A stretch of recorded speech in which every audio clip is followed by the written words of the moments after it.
Sino nga ba ang makakalimot sa paaralang nagbigay sa atin ng maraming alaala? Sa paaralang naging bahagi ng pagbuo ng ating pagkatao?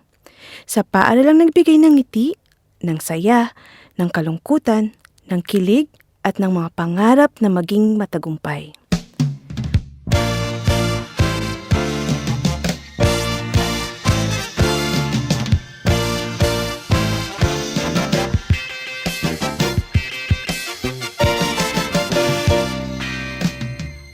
Public. Yan ang natatanging tawag sa nag-iisang paaralang pinagsamahan nating lahat. Marami sa atin ang gumugol ng 4 na taon sa public. Ang iba, transferee, kaya naging solid na lang pagdating ng last year ng high school.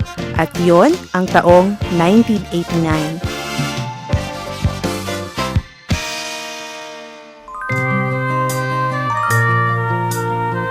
Sabi nila, high school daw ang mas memorable kesa college. Agree ka ba? Dahil sa high school, buo ang barkada. Sama-samang nagla-lunch sa kantin o sa kainan ni Mrs. Austria. Sama-samang nagkokopyahan ng assignment. Ang iba, sama-samang naglalakad pag-uwi mula gate hanggang bayan para makatipid at makabili ng ice candy. May iba dyan, nagpapaputok pa ng plapla sa CR. At meron namang nahuli ni Mrs. Africa at naging singputi ng suka matapos magsulat sa wall ng building. Sobrang saya ng high school sa public.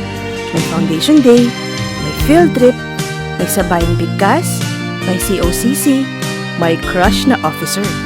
May tarayan ng dahil sa boylet, may beauty contest, may corps of sponsors, mga teachers na di mo malilimutan. Ang JS na halos lahat ng girls ay akala mo beauty contestant, samantalang parang sasali naman sa Mr. Pogi ang mga boys. At wag nating kalimutan ang mga tumatalo ng pader para magpusuhidos o para manood ng bold sa Betamax. Maraming pagkakaibigang nabuo sa 4 na sulok ng public. Pagkakaibigang hanggang ngayon ay nananatili pa rin. May mga nawalang kaibigan, may mga naging magkaibigan, at magiging magkaibigan? Sa lahat ng ito, napakasayang isipin na after 25 years, muli tayo nagsama-sama para sariwain ang nakaraan. Ang nakaraan na naging tulay upang magkaroon ng proyekto ang Batch 89 na walang adhikain kundi ang tumulong at maghatid kasiyahan sa ating mga kabatch at sa ating public na mahal. After all, giving back and sharing our blessings is one of the most important things that we can do. Marami mang nawala o nawala, ang dugong public ay mananatili hanggang sa huli.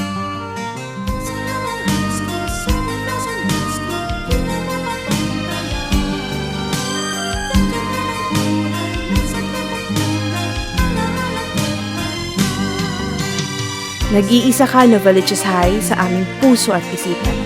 Salamat sa friendship, salamat sa pagmamahal, salamat sa lahat ng naituro mo sa amin upang kami ay maging singtibay at singtatag kung sino man kami ngayon.